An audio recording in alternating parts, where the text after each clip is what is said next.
Hello, everyone. This is Bill Spangler-Dunning, Regional Minister for Virginia, and this is DOCTALKs, which we do for the whole church. Today, we have a great conversation with Reverend Dr. Sharon Stanley-Rae with our Refugee and Immigration Ministry of our church. And look forward to the presentation. Please remember that these DOCTALKs are designed to be conversations with questions just to get to know our ministries around the church. So start thinking of your questions. And Reverend Dr. Sharon Stanley-Rae, please.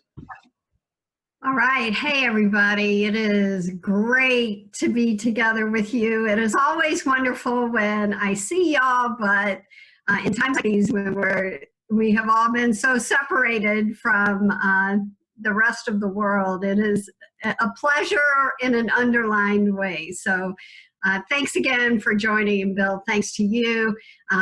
I know not all of you are from Virginia. I know many of you who are on may not be, but for those who are, I just wanted to say again, I feel a particular connection to Virginia, having grown up there in the Shenandoah Valley in the Waynesboro area, where my family still lives there, and in Charlottesville. So great to see all of you wherever you are from, and thanks again to the Virginia region.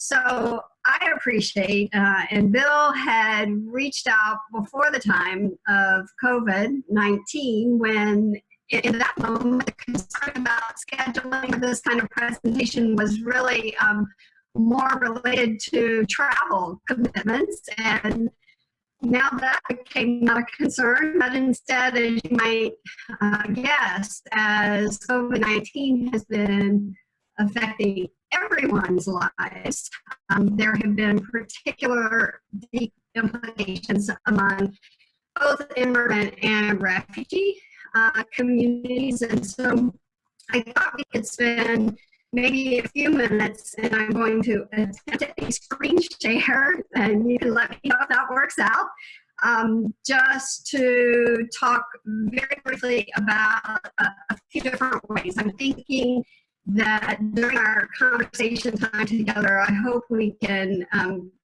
cover some concerns related to DACA recipients. And I see Nancy Carroll's on the call, and she was on a call earlier we had today as well related to DACA, and there's a lot of other opportunities to connect. Okay. All right, so we'll see if the screen sharing can work. And go forward. There we go. Okay. So I just wanted to summarize a bit that not quite 14% of our overall population, but as you can see in this image before you, we've got 27,000 dreamers who are healthcare leaders and very high, especially hotel, motel, and small business restaurant owner, food service folks who are in the immigrant community. So as you were hearing about general impacts upon those groups of workers, they're hitting migrants in particular ways. Also, we have heard from really the very beginning of time when we started to have COVID-19 begun to be taken more seriously, we've seen impacts upon policies that affect immigrants and refugees. We've heard Trump talk again in increasing ways about his view of the importance of the wall. We have seen a pause in the allowance for refugees to be able to come in, even though many had been waiting for 10 years or more, and finally were ready to come. We also have seen, not just as you see on this chart, March 18th was a time that there was an announcement that asylum seekers were going to be returned back across the border, but in a couple of days following that, especially Friday a week ago on March the 20th, we had a number of policies that came down that effectively shut the northern border and the southern border, and that removed all due processes for asylum seekers. At the same time, USCIS has closed down many of its offices. Some of the courts are closed. But what we have not seen, and what many advocates have been asking for, are increasing supports in the health and safety conditions in detention centers, right? Because you can, as you can imagine, both within detention centers and at the border, the conditions have already, previous to COVID-19, been extremely crowded, and therefore they're really exceptionally unhealthy for all populations who are there. We still have over 37,000 immigrants who are detained. Only 14% of that large total are any who are facing criminal charges at all. So it could be the decision of those detention centers, and there are about 220 detention centers around the country. They've been expanding exponentially over the last couple of years. Locations could decide to release, in particular, many of those detainees who are not facing criminal charges, who have never shown that they are a danger to society, who are only being incarcerated because of immigration-related charges. And so many health officials, most national health organizations have signed letters over the last week. We were a part of many letters also signed by faith partners urging that there could be the safe release because there are no regulations on standards. So in the midst of this, DACA recipients in particular have had some impacts, and part of what we're working on this front last week and this week are encouraging the Supreme Court to prayerfully not release its decision right now during COVID-19, because that could lead to the potential deportation and detention of over 700,000 DACA recipients. Plus, we keep in mind it's not just the students and the young leaders themselves, it's also their 253,000 or so children in their families, and it's all of the businesses that they run and those that they serve.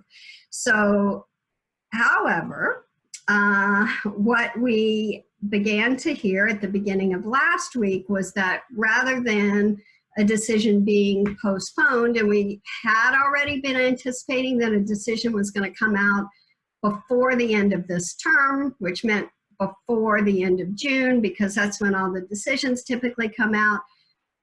Instead, because SCOTUS canceled a number of its arguments, oral arguments that it was going to hear related to various cases in light of COVID-19, now we're anticipating the decision could come out anytime. So we have started, I'm just going to go really quickly through these. We have started a number of efforts to try to, again, postpone the decision. You all are invited, and your congregations are really invited to go to the link that you see on the page here to download Lenten devotions. Of course, these were first developed before the start of COVID-19, but many of the action steps are still very appropriate, especially appropriate since now we're anticipating the decision could come out at any time. It could have come out last Monday. Thankfully, it didn't. It could have come out today. And again, decisions are released at 10 a.m. Thankfully, it did not. But this gives us at least, we can say, one more week until next Monday to prepare some things, really urgent ways that communities, congregations can support is help DACA recipients to do the renewals. That will protect them at least as long as possible, and as long as a renewal application is in before the time that the Supreme Court rules. We're hopeful that that decision can be at least considered. It costs almost $500 now for any DACA recipient to renew, and they've got to renew every 2 years. So I know, for example, Jay Valeria still is hoping to renew hers. I'm hopeful that we as disciples can really support her renewal.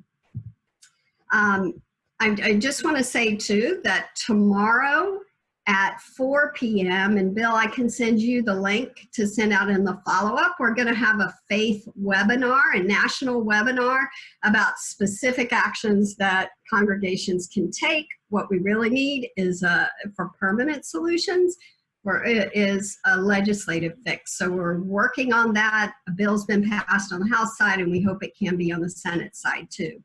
So looking at refugees, and this is one of our amazing congregations in Kentucky, who have provided over 3,000 bicycles to refugees in the last several years, and have been until this ban and the halt on arrivals have been helping to sponsor refugees. In Virginia, although we sadly, in light of the numbers of refugee reductions, there's been a reduced number of church world service offices all around the country that are still open. But in Virginia, we still have the office that's open in Harrisonburg. The Richmond office was closed. And around the country, there are still about 25 different offices that are open. But just wanted to make sure folks were strongly aware of our lower than ever historical number of refugees that was approved by the administration this year. It is called a presidential determination because it always has been. The president who has determined the number historically has been an average of 85 to 95,000. So to be down as low as this year, 18,000, is absolutely unprecedented. This is how you can see the vast reduction. Disciples have been all over the Hill, as well as all over your local communities, and continuing to work in every way we can to get that number back up. And gratefully, the executive order that was issued in the fall said that all governors and all local leaders needed to issue an official consent letter in order to continue to resettle. We had 42 governors who said yes. This is not a partisan issue. 18 of those governors were Republican governors, and Bill knows very well, especially from your time, I know, in Iowa, the Iowa governor's incredible leadership as a disciple throughout the years in working with refugees. So I wanted especially to highlight that this month is the 40-year anniversary of the U.S. Refugee Act of 1980. And we really want to keep lifting up throughout this year the incredible ways that disciples have helped to resettle refugees through those decades. And we need this drumbeat of voices through all of you to say we must re-raise our refugee number. There are bills such as the GRACE Act in both the House and the Senate, and the Refugee Protection Act, that are ways that we can help encourage our leaders to help make sure that that happens, and that would maintain an 85,000 per year at least level.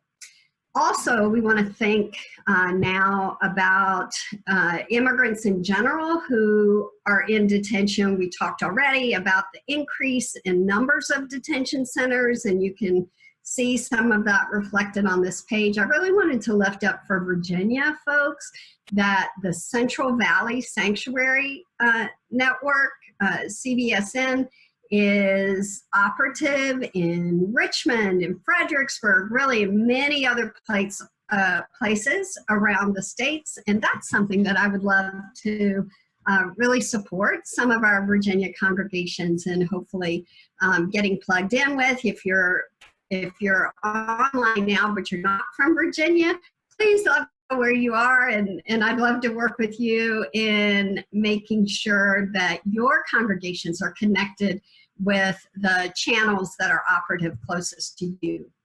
As you can see, detention centers are everywhere, so this is every congregation's potential work. And this is what we have in the DC, Maryland, Virginia area. So in terms of Northern Virginia, it's called Congregation Action Network. This is an event we had outside the White House. Wow, look at all of that non-social distancing taking place, right? Pretty amazing to even think that we could ever have done that, isn't it? So this is a network that we have. It's linked with Faith in Action, which is a faith-based national network that has in 15 states an immigration-specific focus. In terms of asylum seekers, we had already started, especially like right before Christmas, to hear from every single shelter in every place along the border who were saying, we've got room in the inn, but already as of that point, asylum policies had changed so significantly that were, as you've seen it on the news every day, right? Migrants are being held at the border, not allowed to cross over, even though an interesting link with the U.S. Refugee Act of 1980 that we talked about a minute ago is 40 years old now this month. That was the document in U.S. history that is the one where we've got the, where by law it is guaranteed that asylum seekers are supposed to be able to seek protection in the United States. However, we've seen under recent policies that change and go against that law. So you see the shoelace here, and shoelaces are one super simple way that we're asking congregations to lift up that image, because shoelaces are removed when asylum seekers, this was pre-COVID-19, when any were allowed to get in. Shoelaces always are removed when folks are put in detention. Then they're sent back across the border, and at that time, that means that they have become especially subject to human trafficking and to abuse through these policies that you may have heard of called migrant protection protocols, or sometimes referred to as Remain in Mexico. Others that are called PACER and HARP, that are newer ones that are, again, announced just pre-COVID-19, that we're sending folks back into Mexico and into Central America. Again, safe third country agreements with nations that are not safe. They're among the most frightening, dangerous in the world, in Central America, Guatemala, Honduras, and El Salvador. So we do have a faithforasylum.org site. There's a pledge you can take. We've been having actions, as you can see, through the beginning of March and other dates throughout this springtime. But what I really want to emphasize before we go forward from this slide is that now, right now on the border, the situation is particularly desperate and dire. And honestly, folks are living in conditions that are perfectly ripe for horrific spread of COVID-19.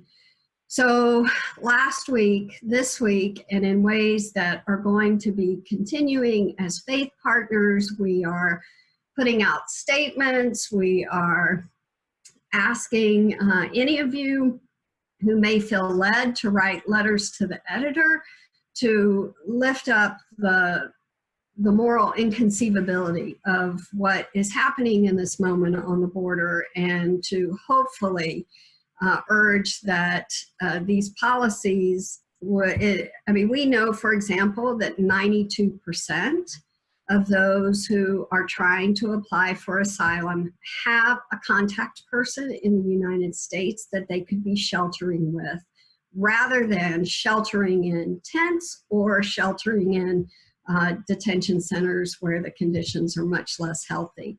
And just to end with this kind of overview, to say such an important time to keep in mind our farm workers.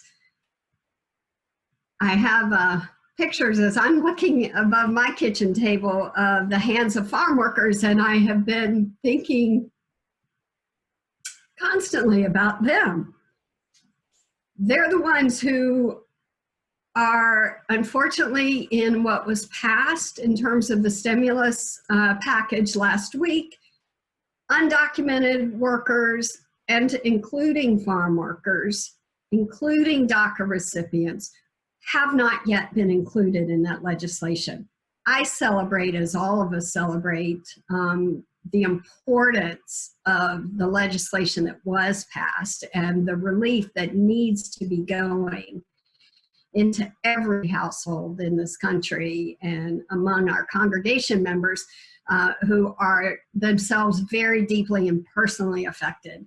But I feel like we are lying in wait, and that we must act to protect undocumented individuals, first of all for their safety, but for the safety of us all, because they are growing our food, they are serving us in health situations, and we need their safety as well.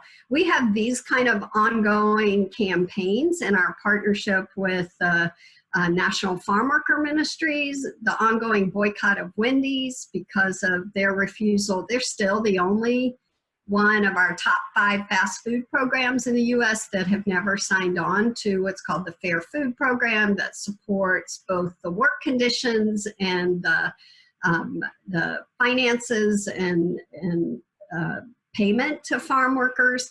So we continue in that campaign as well as many others. But at this point, I'm going to stop the share and go back into the room together with all of you, and just invite you for any conversations you would like to have and questions that might be helpful.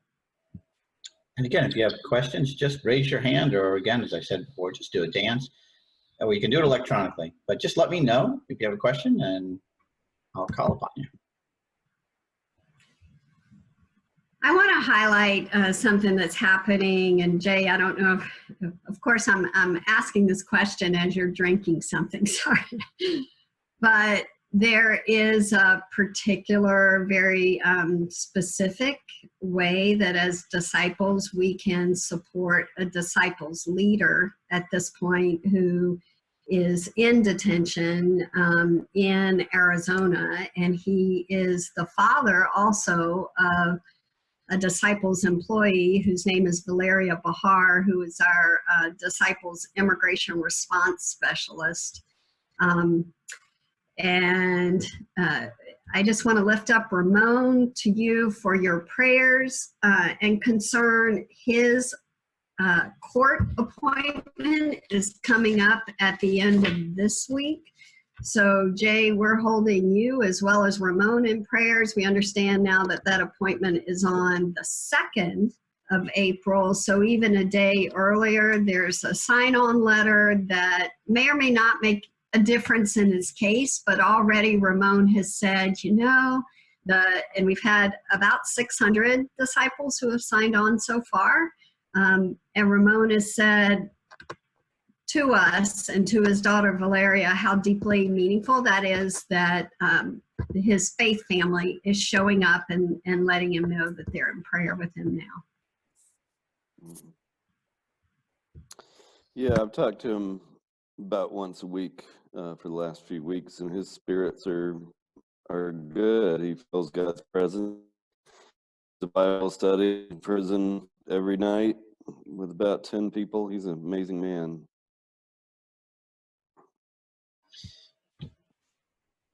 I want to call upon, and I don't know if it's Doug or Kathy, I can't tell, but either one, it is your call. You got a question? Go ahead and open your mic. Yeah, this is Doug. Can you hear? Yep, we can. Go ahead. Hey, thank you for setting this up.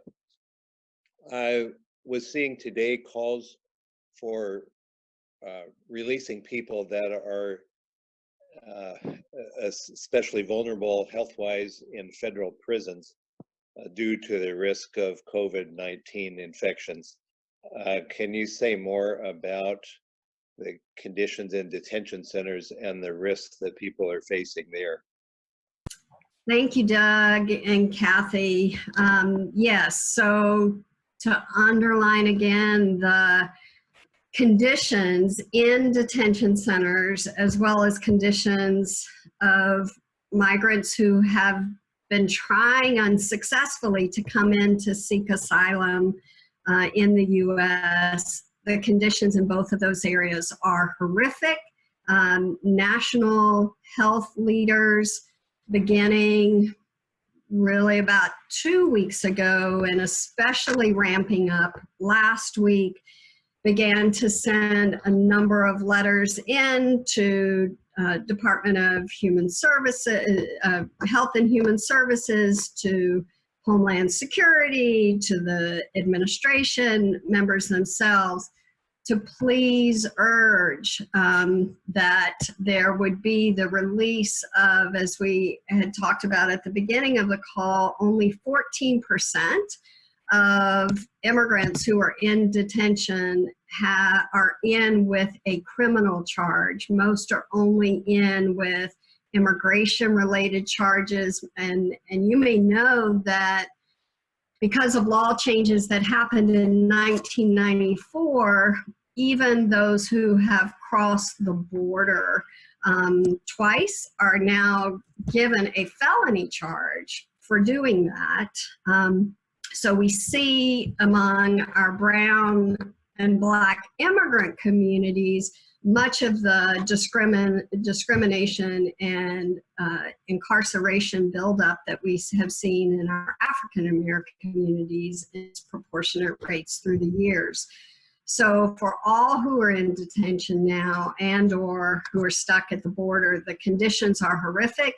The asylum policy changes that have happened at the border are actually now meaning that we are pushing back migrants, first of all, making them stay in Mexico, and in many cases returning them to the very countries in Central America where their lives were threatened at the first place, which provoked their journeys to the U.S.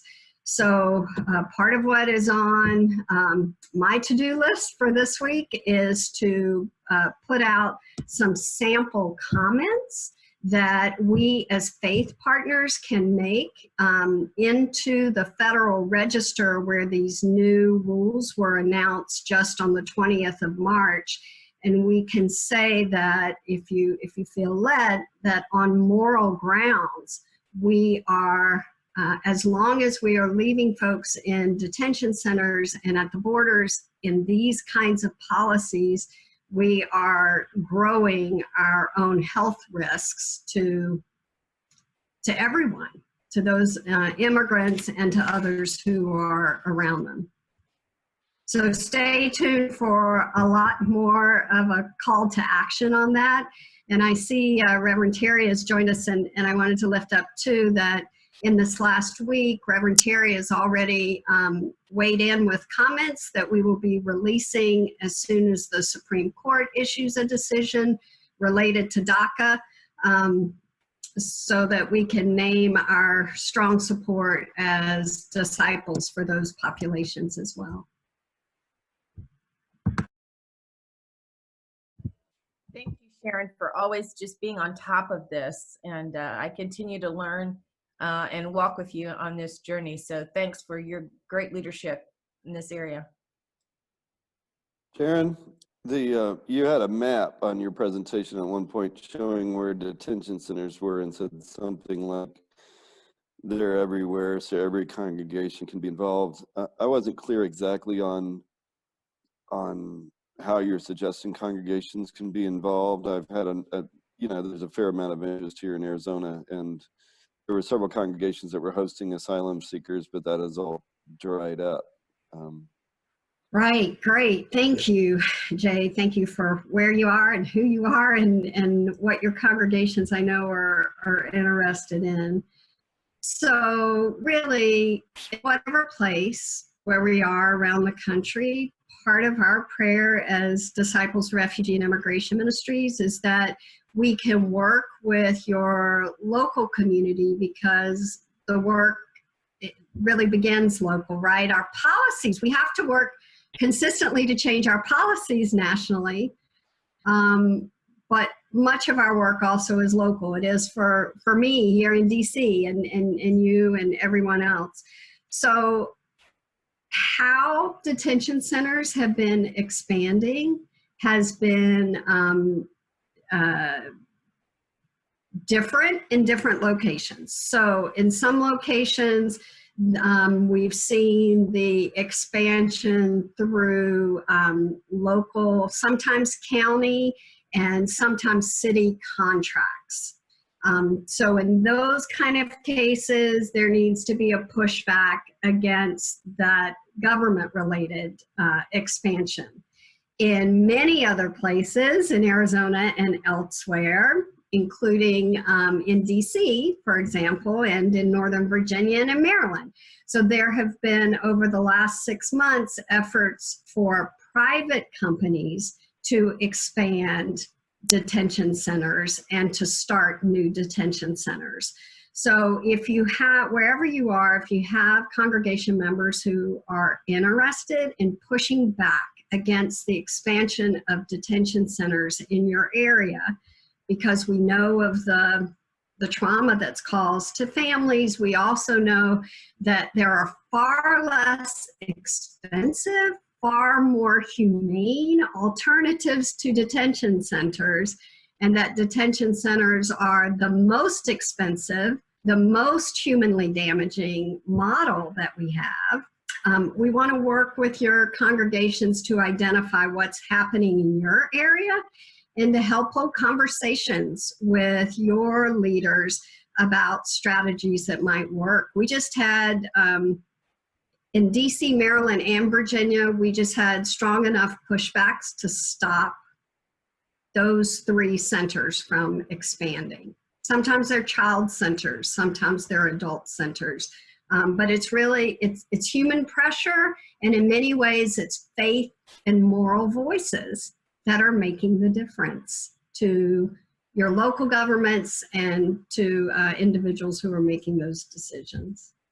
And in terms of asylum work, as you talked about the incredible work that Glendale, I know, was doing in working with asylum seekers, and that was happening through various congregations in Tucson and elsewhere. We must change our national asylum policies in order for individuals to continue to be allowed again across the border. So the Faith for Asylum work that we're doing is really focused on that, and we'll send out alerts about that.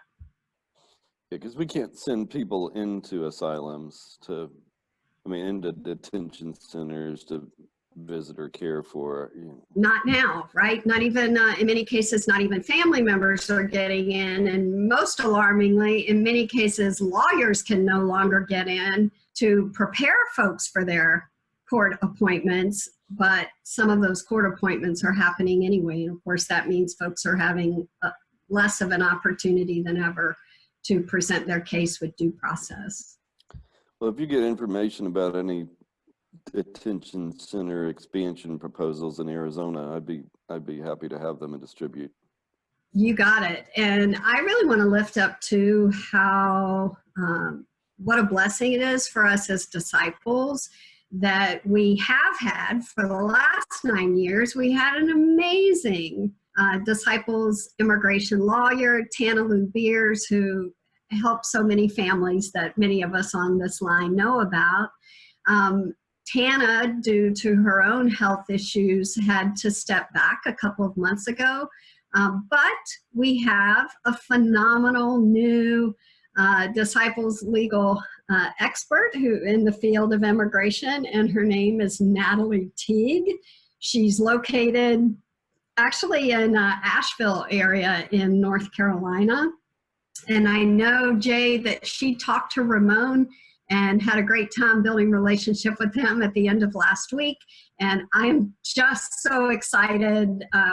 Natalie and I are both raring to go in terms of partnership work too. So remember that wherever you are, whenever you have a congregation that has a legal question, that is a place where we can go to Natalie.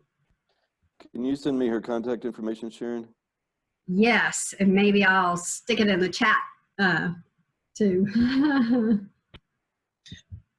going to go to Bill Rosheim next for a question. Thanks very much, Bill and Sharon, for this opportunity. We just had a meeting yesterday of the Kansas City for Refugees, and meeting with some of the frontline workers. We're realizing that a lot of them are beginning to fall through the cracks after their initial 90-day period. And since many of our disciples are now sheltering in place, could be an opportunity for us to give some thought to some ways to be in sustaining relationships with some of these refugee families. One of the things we talked about with, we're going to be applying for a grant to get a clinical social worker who specializes in trauma-informed interaction and intervention. So many of these refugees are carrying scars and memories that don't begin to really show up and manifest until they're in situations like they are now, sheltering in place. Domestic abuse is going up, frustration, suicide rates. And one of the things that we talked about was the possibility of orienting and equipping, mentoring families to work with a refugee family, not so much to provide direct services, so much as to provide companionship in some creative ways to let them know we really care about their success. We may not be able to intervene directly or provide direct services. And the other thing they talked about was the possibility of a member of that mentoring family to take on the challenge of learning at least the basics of the native language of that refugee family, so that both families are dealing with the challenges of learning a new language, and it sort of levels the playing field and reduces the power dynamic. I love that. That is so exciting to hear that you all are doing that. And I'm not going to forget that, Bill, because next time we have a refugee call where we are trying to share creative models, and in fact, even before we have a call such as that, I would love to help share that good idea out on social media. And you are speaking to my heart. I mean, before I moved to this work 7 years ago with Disciples, I lived in a refugee neighborhood for decades that was nicknamed after a refugee camp in Thailand. And my work was in California, but it was with refugees. I mean, you help remind through what you said to everyone that the official time of partnering in resettlement is 90 days. However, for refugees' lives, and in my experience, it is a many, many, many year process. And for all of us, relationships are needed in every year of our lives. So the concept of having that kind of mentoring for refugees who have been here for a while, but whose trauma is being exacerbated and tapped into. Keeping in mind that refugees have come typically from war situations, from famine situations, so there's no way for something like COVID not to exacerbate that existing trauma. You also remind me to say that on the immigrant front, and back for a second to DACA recipients, tomorrow afternoon on our faith webinar, which will be at 4 p.m. Eastern, we've got a real stack up, even though it's an interfaith webinar, we got a real stack up of disciples presenters on that webinar. I'll be on, but more importantly, Bede Gil Soto and also Hector Hernandez from NBA are going to come on. We asked them to present exactly about what you're talking about in a refugee setting. They will be presenting for DACA recipients and all of us on the call, mental health resources that we can have and share with communities in this time.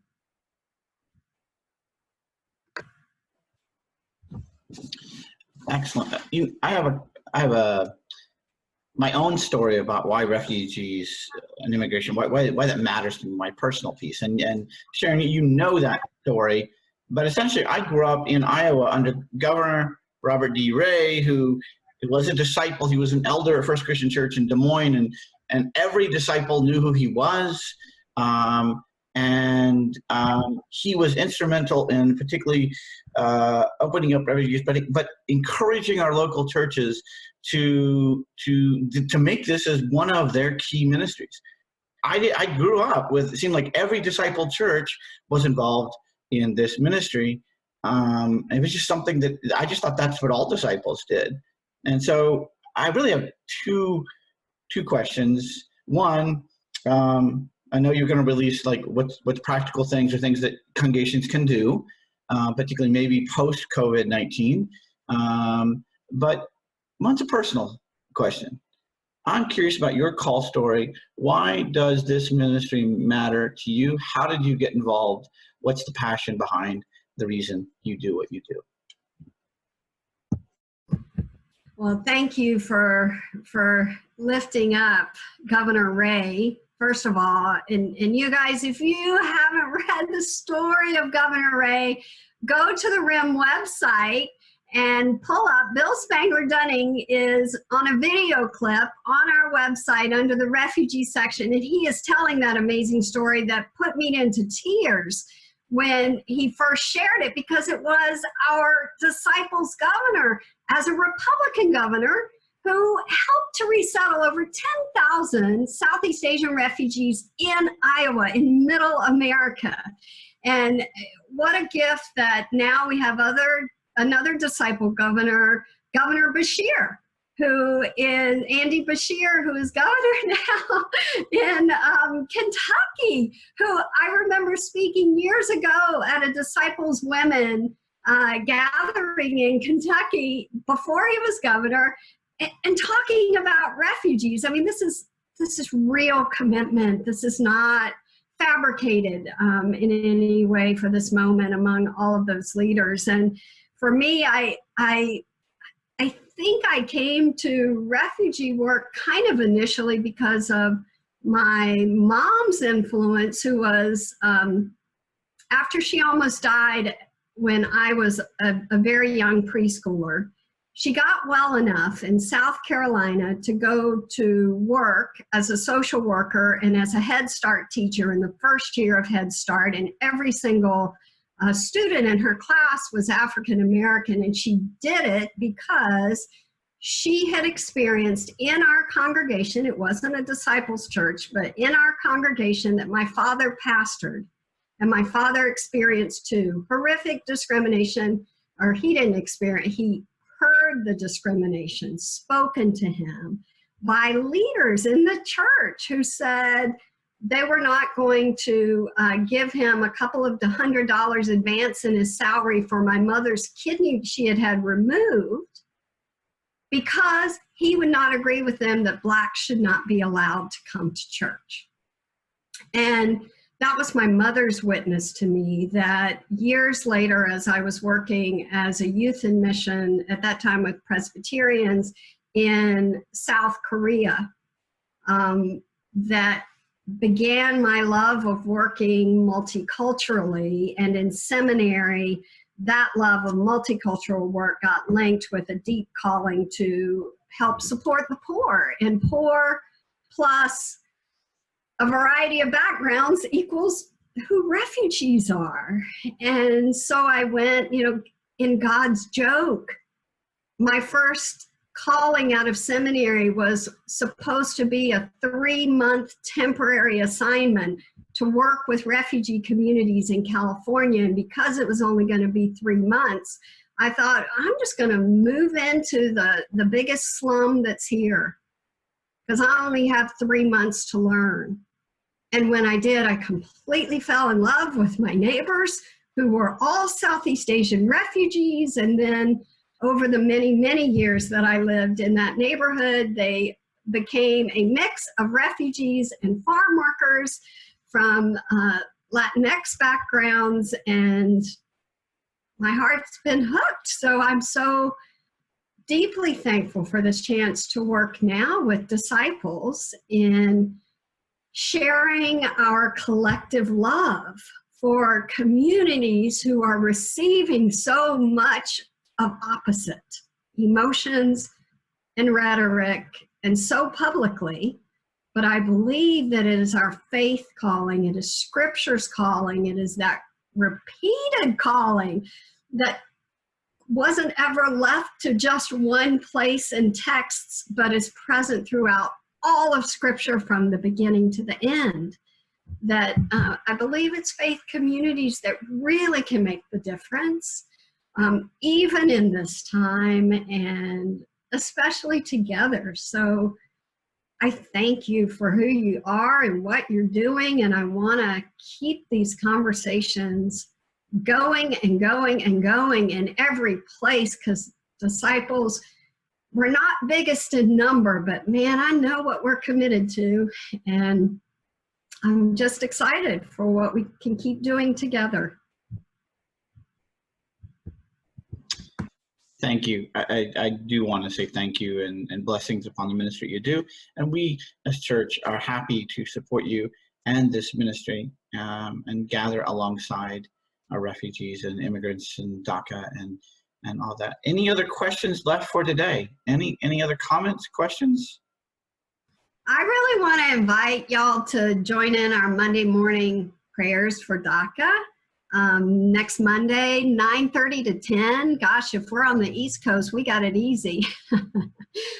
we had a DACA recipient from California and another from Arizona who shared their stories on this morning's call, and we had a great mix of disciples and some Presbyterians and Catholics who joined in too.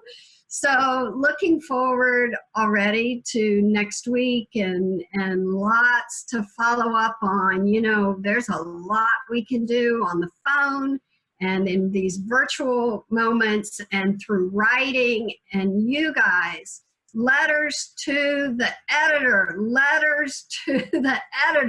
for DACA on asylum, and these public comments in Federal Register will send you the ways to do it. But man, our voices are needed. I had a big conversation with Senator McSally's office on that last week. And the person I talked to was very, very receptive of supporting DACA. So I don't, I was encouraged by that.